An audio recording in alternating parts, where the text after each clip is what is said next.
Okay, so imagine this. You stumble upon a private diary, right? Nearly 2,000 years old, and it belongs to a Roman emperor, someone with just unimaginable power.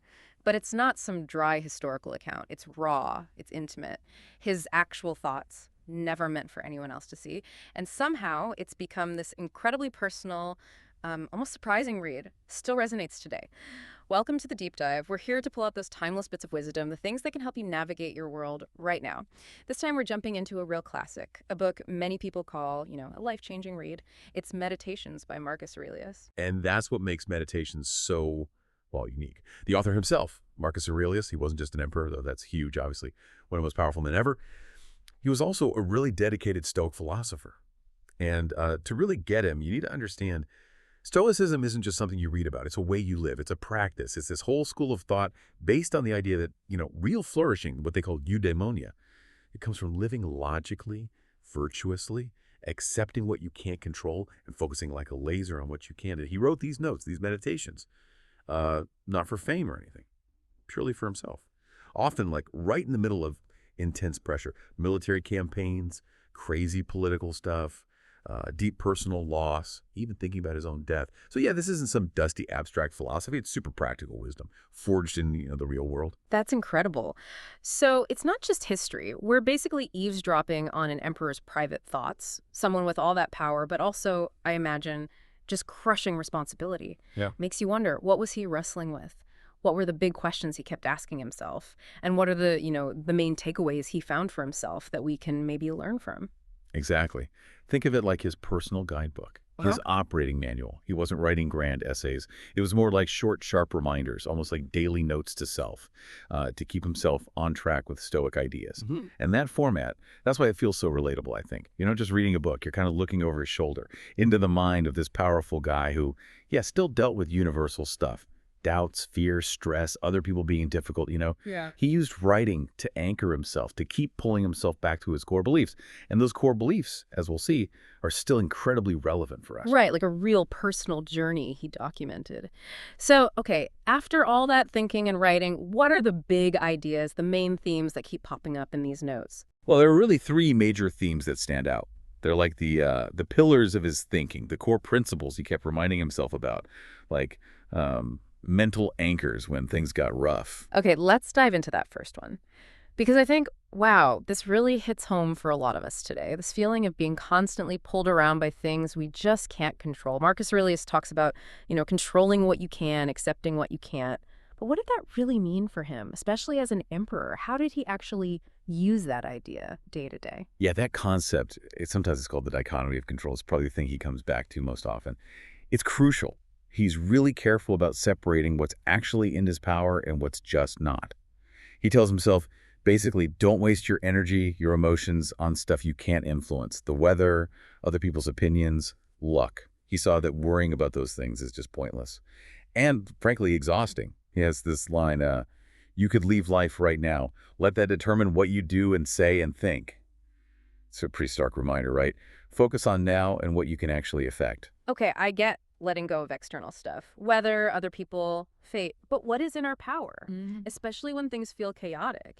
Did he give himself specific, mental tricks or exercises for separating those things out, especially when emotions are running high? That's a great question, because just knowing it intellectually isn't enough, right? You have to apply it. So he's very clear. What is in our power are our own actions, our choices, and critically, our judgments, our attitudes about things. Like, you can't control the storm, obviously, but you can control how you prepare, how you react, the mindset you bring to it. For Marcus, this meant constantly checking his own reactions. He'd ask himself something like, is this really bad, or is it just my opinion that it's bad? He wasn't saying be passive or apathetic, no. He was pushing for a disciplined, rational response. And this ancient idea is such a powerful tool for you listening right now in a world that's just full of distractions and stress and uncertainty. It's like a mental filter. Helps you ignore the noise and put your energy where it actually counts. It's about empowerment, really, understanding where your control begins and ends, and then working hard within those boundaries. That's way more active than just letting go. It's like managing your internal world makes you think how much energy we waste. Okay, so thinking about him, an emperor, literally facing life and death situations, it's interesting he thought so much about mortality, something a lot of us, let's be honest, try not to think about. So tell us about that second theme. Life is short. Live with purpose. Oh, he absolutely did. And yeah, it might sound a bit dark at first glance, morbid, maybe. Hmm. But for Marcus, thinking about mortality wasn't depressing. It was the opposite. It was clarifying, empowering even. He kept reminding himself that everyone ends up the same way. Emperor, beggar, doesn't matter. Death comes for everyone. He writes something like, soon you'll be ashes or bones, a mere name at most, or even not a name. It's not about being gloomy. It's about accepting it as, well, just a fact of life, and then letting that fact sharpen your focus on living. It's that Stoic practice, memento mori, remember you must die, not to scare you, but to inspire you to live with purpose now. So the fact that life is short isn't a downer. It's actually a reason to be urgent, to really live and not sweat the small stuff. Did he actually find peace with that idea, or was it always kind of a struggle for him? Well, it's definitely a practice, something he had to keep coming back to. He hints at the struggle, but the message is pretty clear. If life is brief, and cosmically speaking, it's incredibly brief, Yeah. then every single moment counts. Right. It just cuts through the trivial nonsense. Why waste your limited time on things that don't align with your core values? Or on, holding grudges that won't matter in the end. He's constantly questioning, chasing after fleeting pleasures or external approval. Were they really worth his finite time? So yeah, it pushes us to live more deliberately, right here, right now. It's sort of an invitation to make every action meaningful, to appreciate the present, to make your legacy about how well you lived, not just what you achieved. That's a really deep thought. Still resonates thousands of years later. Really makes you think about how you're spending your time. And knowing life is short, that kind of naturally makes you ask, well, what does matter? What did Marcus Aurelius think was the real source of meaning, of happiness? Yeah. If it wasn't being emperor or being rich, what was it? Yeah, for Marcus, real happiness, that eudaimonia thing we mentioned, it definitely didn't come from wealth or his title or any external validation. He knew that stuff was temporary, ultimately pretty hollow. Instead, he kept drilling into himself that true, lasting happiness comes from living virtuously. And that's his third big theme. Be virtuous above all else. For the Stoics, virtue isn't just like being nice.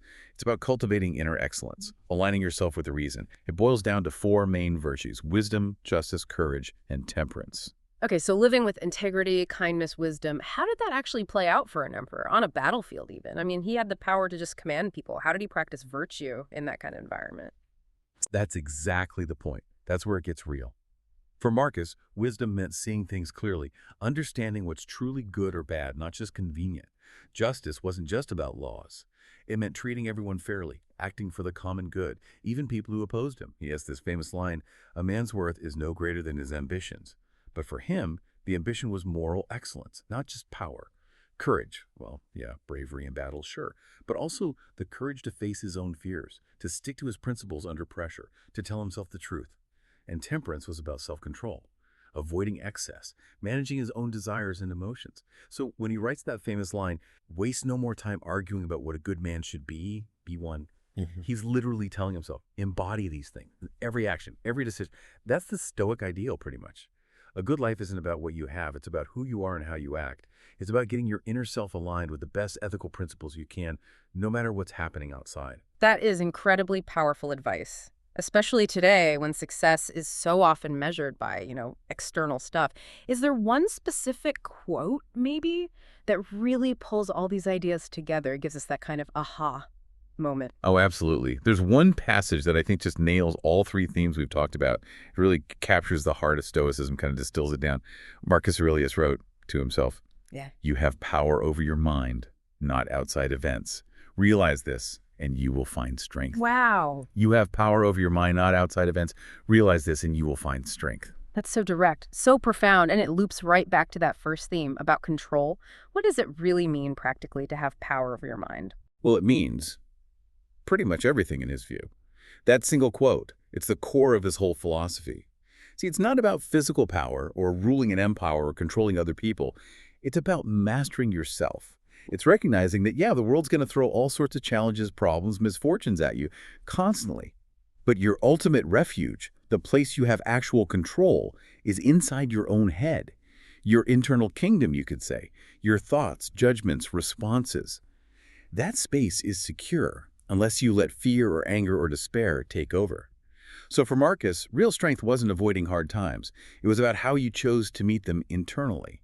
by using reason, by sticking to virtue, by accepting what you simply cannot change. That's where true freedom lies in any circumstance. So what's the bottom line for us 2,000 years later? It seems pretty obvious these aren't just history lessons. They feel just as relevant now, maybe even more so, than they did in ancient Rome. Absolutely. I mean, Marcus's reminders. Focus on what you control, your judgments, your actions, your character. Live meaningfully, knowing life is short. Put virtue first.